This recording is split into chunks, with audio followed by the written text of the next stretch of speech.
Brits are a nation of food lovers. Oh my goodness!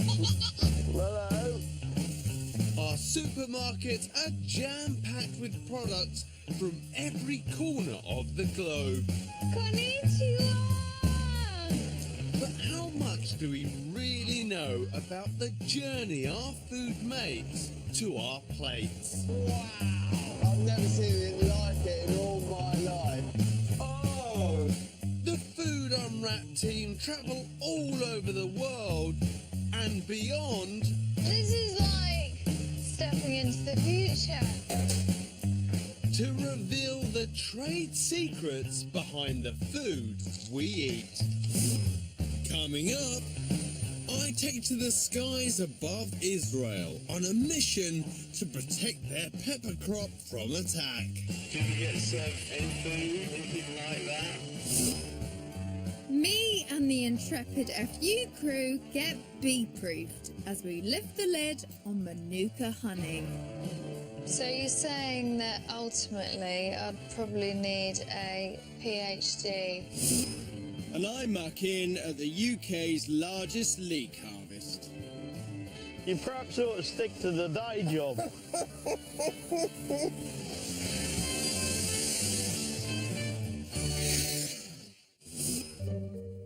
First, bell peppers. We Brits love a multicoloured 3-pack. But what's the difference? What is the difference between red peppers and green peppers? Didn't sleep a wink last night thinking about it. So I'm guessing they come from different plants. Yes, I'd imagine they're a slightly different variety, so probably come from a different tree. They are grown from different trees. Different bush. I would imagine so. Yeah. Oh, I'll have a good night's sleep now. Oh. To solve this colour conundrum, I'm heading to Israel, where they grow 150,000 tonnes of Technicolor peppers every year. Now, I've met a few farmers in my time, but never on an airstrip in the middle of a desert. Hi there, I'm Jim. Hi Jim. Tomatene has been growing bell peppers in the inhospitable Arava Desert for over 20 years. Do all the pepper farmers have aeroplanes? Nearly.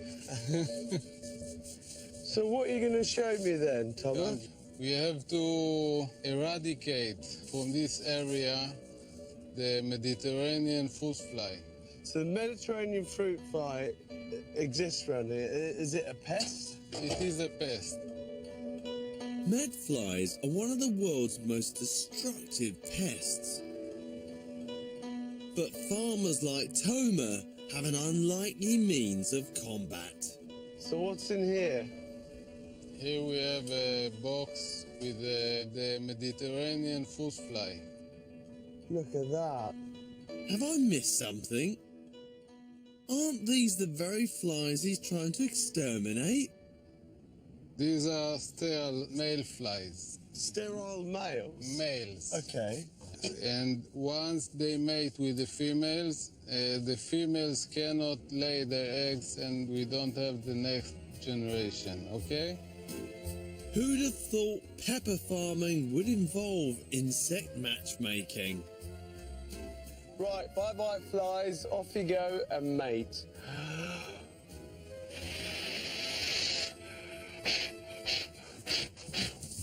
Very good. This is biological warfare on an industrial scale. And to get as many of these bad boys into battle as possible, it's up, up and away.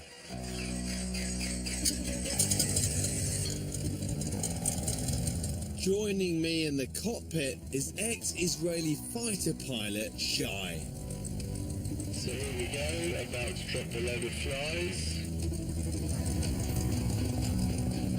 Someone has done a risk assessment for all this, haven't they? Did you get don't serve any food, anything like that? No drinks? Sorry, no, this way. And guess who's got the all-important job today? So this is the box that will release the flies? Yes.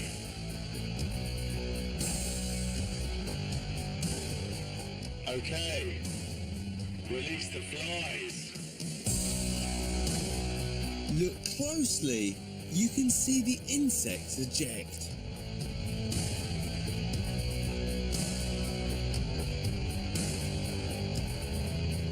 You see, who'd have thought pest control could be so much fun? Sure is.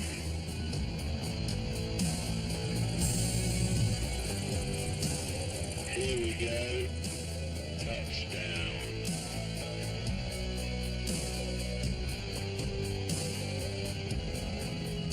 Couldn't have done that better myself. Operation Medfly complete. Later, it's me who's under attack as I enlist some feathered friends in an attempt to crack the pepper colour code. Oh, you obviously the bird's like red. Yeah, that's blood.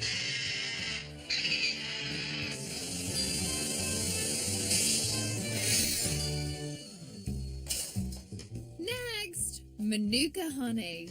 New Zealand's signature spread, hailed as the creme de la creme of honeys and prized for its antibacterial powers. But with confusing labels on the jars, how do we know how much Manuka is in our Manuka? If it says Manuka, it's not going to be anything else though, is it? Yeah, there's not going to be anything else. So you've got 5 plus, 10 plus, 15 plus. I just didn't know what that number meant. MPA rated 15. Do you know what that is? I haven't got a clue. And it's 100% Manuka, what I've got in this jar. It is. But surely, for a 100% pure honey, you need the bees to remain faithful to one type of plant. Is that even possible? Now, most Manuka comes from New Zealand, but I'm heading to beautiful Northumberland to see how bees operate. And to meet this fella, Willie Robson, who's a third-generation beekeeper. Hi, Willie. Kate, how you doing? Alright. Look at this. Alright. This is your office. This is one of the places we keep the bees in. Can we meet your bees? We can go to a more sheltered place. Great. Yeah. Let's do it. Let's go. Yeah. Willie has almost 2,000 hives scattered around a 40-mile radius. How often do you get stung, Willie? Well, not very often. And it's not just me that's made to don a bee-proof onesie. Give me a wave. Time to get down to business. Gosh, that is incredible. How many bees have you got in one hive? Well, they say there's 50,000 in there. This busy lot collect flower nectar and carry it back to the hive where they make honey. And at the moment, Willie's farm is mostly covered in heather. And it's just the heather nectar that they're getting right now. Obviously, it's going to be fairly well mixed up. There's 1,000 plants out there which would contaminate heather honey. So, Willie's honey is a blend of different flowers, and that's what's known as multifloral honey, which is what most of us have on our toast. But there is another type of honey called monofloral, which would suggest the nectar is collected from a single type of flower. So there's no option of creating a complete monoculture here of purely heather to get your monofloral honey. This is the wilderness here. We go where they like. So that begs the question, how do the producers of the pricier monofloral honeys like Manuka get their bees to stick to just one plant? New Zealand is the main producer of this prized honey, which is made from the flowering species of the tea tree plant. Back at FUHQ, I've set up a call with John Rawcliffe, the General Manager of the Manuka Honey Growers Association, who's agreed to let me into their beekeeping secrets. So John, I met a beekeeper and he was telling me how challenging it is to make these monofloral honeys. Yeah. Because your beehive would have to be in an environment where there is only one flower blooming at that point. But how do you manage it in New Zealand? The beekeeper works hard to ensure it actually puts its hives in a zone that is predominantly Manuka. We're using the latest technology to do that. It's quite exciting. I mean, they use helicopters. Helicopters? To show me how John ensures his honey is legit, he sent me a clip. They pick up the hives and they fly them into this unique, pristine environment, smack in the middle of a Manuka plantation. That is a bit James Bond, isn't it? It shows where the industry's at. Once they're dropped, Bee Squadron get to work, and before long, it's Mission Manuka accomplished. So you know for sure that your bees are only going to Manuka to get their nectar, and that is it. It's 100% Manuka. Wholly or mainly, yes. So there's no way of guaranteeing the honey is entirely monofloral, but you've got to give it to them. These guys are giving it a pretty good shot. But as consumers, how can we be certain how much Manuka is in our Manuka? Later, I learned that working this out needs some serious swatting up. So you're saying that I'd probably need a PhD?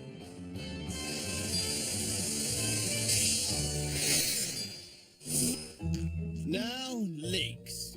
I love a leek, but I'm always a bit unsure as to how much of it I can use. Do you cut off all that dark green stuff? The tough darker green sections at the top are not edible, so you're advised to remove those. You chop off the long green bit, then you chop off the white bit with the roots at the bottom, so it's just leaves a stump in the middle. Okay, oh, I see. So you just use the middle bit and you chuck the rest away? Yeah. Really? To find out how much of a leek you can eat, I'm headed to the UK's leek capital. No, not Wales, but the Fenlands of East Anglia, to meet farm manager Jay Senecal. Jay. Matt. Nice to meet you. Nice to meet you, Jay. Leek production is booming here, and farmers have invested big bucks in cutting-edge agricultural technology like this. So what's this contraption then? Right, this is a rig. Right. The output of one of these machines is around about 10 tonne a day. This beast is a one-stop leek harvesting factory on wheels. It's 28 metres wide. That's huge. And how much is one of this worth? This is in excess of 300,000. Wow, that's a lot of leeks. That's a lot of leeks to pay for it. And how do you do that? Just the sheer volume that you sell? Yes, in volume and reinvesting. Right, okay. As the biggest leek producer in Britain, Jay can afford 3 of these. And they earn their keep working flat out for 10 months a year. And they stop for no one. We're gonna have to move in a minute. Nicholas got back to it. That worked around you. This field factory is constantly fed by a crew of 25 who pick and prep 60,000 leeks every day by hand. So we'll make a cut here, right, to take the base off. They'll then remove the skin. Yeah. And then they will cut or steam to length. Okay, so that's what you end up with. That's what you end up with on the front of the machine. Looks pretty straightforward to me. Just grab anyone? Anyone. Okay. Basically, roots off.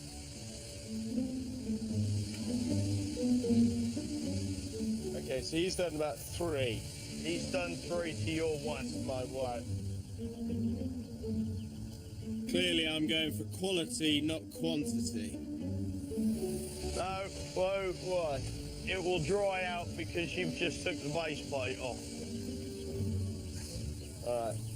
You perhaps ought to stick to the day job.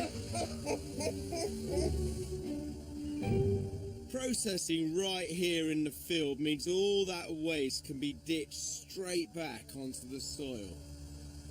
So how much of the leek do you leave behind in the field? We leave roughly 50%. 50%? 50% of the leek will be left behind. But that's a lot of leek to lose. Yes. That's perfectly edible. Yes. Does that not annoy you? It is what the consumer wants, so we deliver what the consumer wants. Coming up, I find out just how much leek is left in the end. Everywhere along the line, you're losing more and more product. Losing a little bit every time.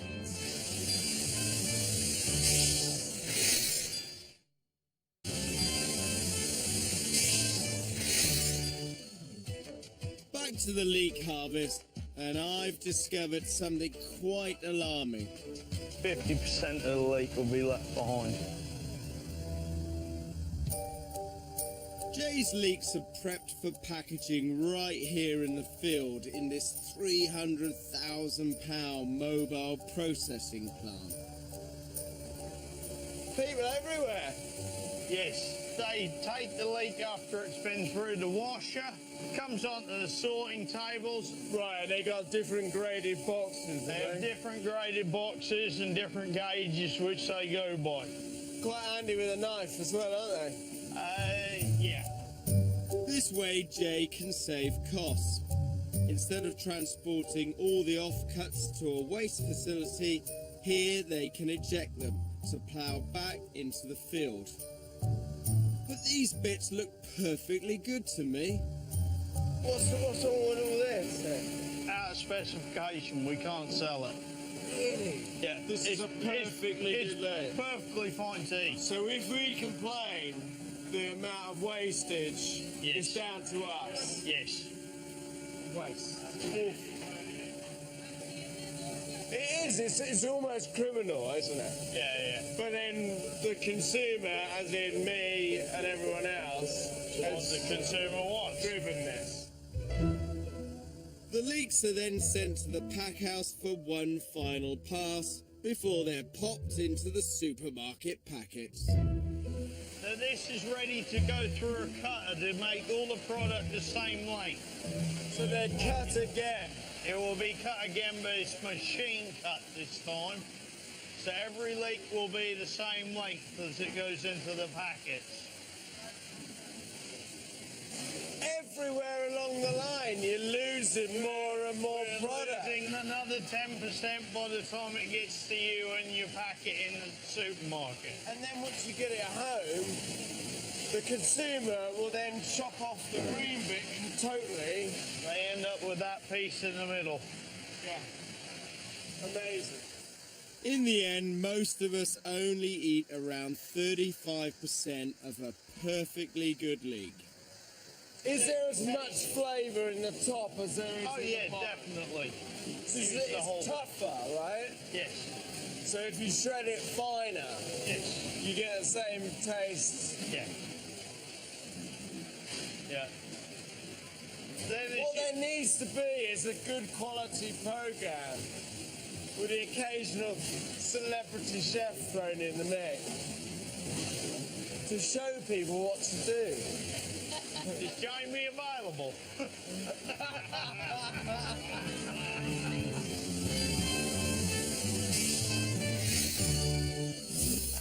Back to bell peppers. Release the flies. I've been in the skies above the Israeli desert, engaging in biological warfare, essential for growing the crunchy fruit. Who'd have thought pest control could be so much fun? But I'm here to find out what's the difference between green peppers and red ones. So Farmer Toma is taking me into the trenches. Wow. That is incredible. Yahav Farming Cooperative is the largest veg producer in Israel, spanning 2,000 acres. Over 20 million gallons of water is needed, pumped up from huge aquifers. So the red one's here. Yes, and green peppers. And the green one's here. Yes. So what is the big difference then? Here it looks different, but it's exactly the same variety. So that's a baby pepper. Yes, a baby pepper. And once it gets to the final size, it becomes ripe. And when it becomes ripe, it changes the color. So that's the green bit, and it starts to go to brown, and then finally, with the sun, starts to ripen, it goes red. Yes. Can I taste the difference? Start with the green.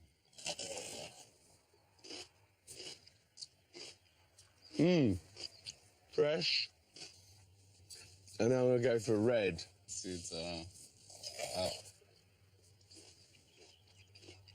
Oh, sweet. So, although they look different in colour, they are the exactly same variety, exactly the same plants. But as I head for home, something's got me thinking. Why did Mother Nature decide to make a ripe pepper red in the first place? So back in the UK, in order to solve this mystery, I've been sent to Bird World. Hi, you must be Duncan. Hi, you Jimmy. Nice to meet you. Hi, good to see you. Duncan Bolton is curator here at the zoo, which is home to nearly 1,000 birds. Bunch of parrots here. Right, another These parrot. are kind of interesting birds. And with their help, he's going to show me why, in nature, ripe peppers are red. They don't bite or peck, do they? No, not at all. Not at all. Worryingly, I seem to have the bowl. Just watch them as you're coming through. Wow. They're everywhere, aren't they? Well, hello. So tell me, what was the point of fruit going red? Well, fruits are designed to encourage animals to transmit seeds. So you turn a nice bright colour. You can... Oh, hello. Hello. They're not designer shoes, are they? No, I just polished these this morning. Never mind the peppers. This lot have taken a shine to me. So, yeah, fruits go red when they're ripe. What's the reason for that? Oh! It's all right. It's all right. You look terrified.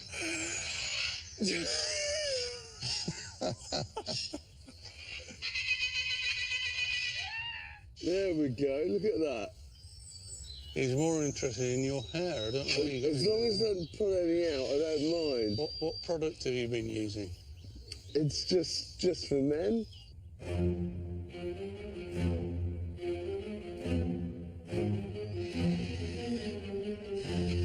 I've never had my ears pierced. Right, focus, Jimmy. Why am I here again? So tell me, He's all right. what's happening with the different colours in fruit? Oh, you...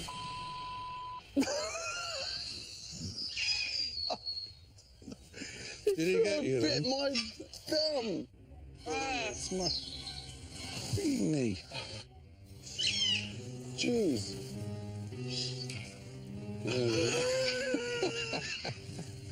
Obviously the birds like red. Look at that. Yeah, that's blood. Hello. This is like Alfred Hitchcock.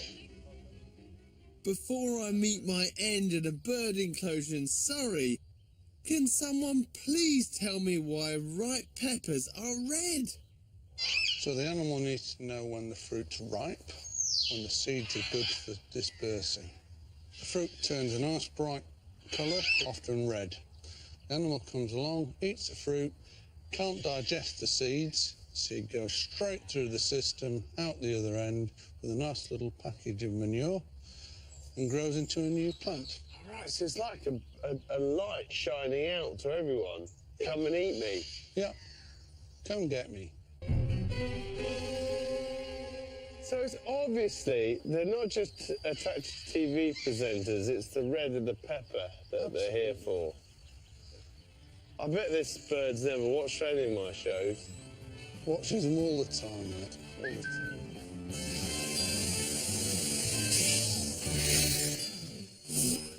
Back to honey. Look at this. I've learnt the extreme lengths some makers of Manuka go to guarantee its authenticity. That is a bit James Bond, isn't it? It shows where the industry's at.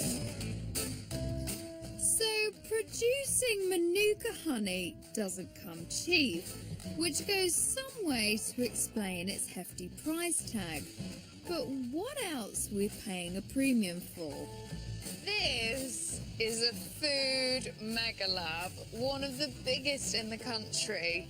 And we're here to get forensic on some Manuka. Hi, Adrian. Yeah, nice to meet you. You too, you too. Dr. Adrian Charlton and his team have been pioneering techniques to identify authentic Manuka for the past 5 years. Okay, come on in. It's one of the most high-tech facilities of its kind in Europe. The food industry relies on places like this to check the spec on foods. So, Adrian, what's unique to Manuka?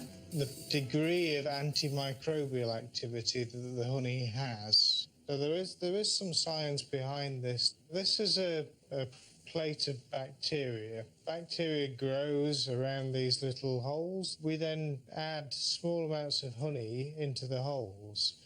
And what you can see is that Manuka honey will kill the bacteria, and you can see that there are little clear areas that don't have any bacteria on at all. So, ultimately, that little drop of honey has killed all the bacteria in that little field all around it. Absolutely. Now, the amount of bacteria that are killed can be estimated by working out the size of those discs. The info from this plate determines the number on the side of the jar in some honeys. So maybe Adrian can help me decipher the labels. When I see all these Manukas and they might say UMF or MPA or a whole range of abbreviations that I don't really quite know what they mean.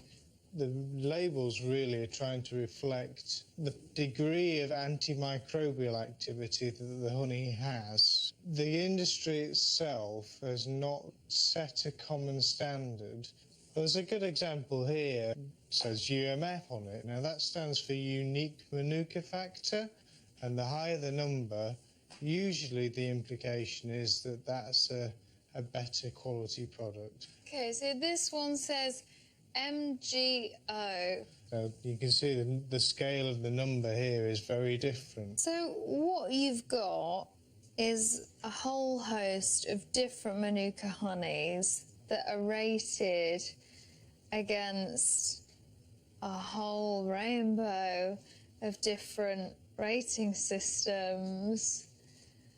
It's like they're in different currencies. It is. There's no euro, I guess, in the honey market. But at the moment, it's a fully legitimate thing to do. The guidelines state that to call a honey Manuka, it must have certain characteristics, including a presence of MGO, the chemical largely responsible for giving Manuka honey its antibacterial qualities. They say you only need a presence of this.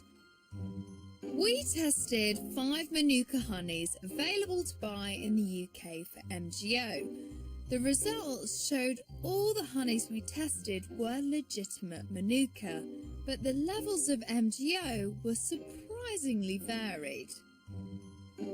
This mid-range honey by Rouse fared really well, with 5 times more MGO than one of its more expensive competitors. The problem for us consumers is that until there is standardised rating, there's no easy way of comparing how much of this antibacterial stuff is in these jars by simply looking at the labels. You can convert the numbers between the systems, but that's not something that the average consumer would easily do. So you're saying that ultimately I'd probably need a PhD in order to decipher the difference between these two on the supermarket shelf? At the very least, you'd need a calculator. Oh, really? Next time, I climb to new heights in Vietnam to see how they extract the virgin coconut oil that's sizzling away in every health-conscious kitchen. 100% peel ice. I'm in Italy to find out what goes into my jar of artichokes. Look at this place. Artichokes everywhere. And with floppy hair and a tortured brow, I set out to see why absinthe is the favourite drink of every loose living poet. If you consume enough wormwood quickly enough, it's going to have effects. We think we're foodies, but clearly it's the experts who really know their onions. Get all the foodie knowledge from those who know in Meet What You Eat, starting next Monday at 8. And tonight, kicked by a horse, a woman has to crawl in terrible pain to get help. 24 hours in A&E is next.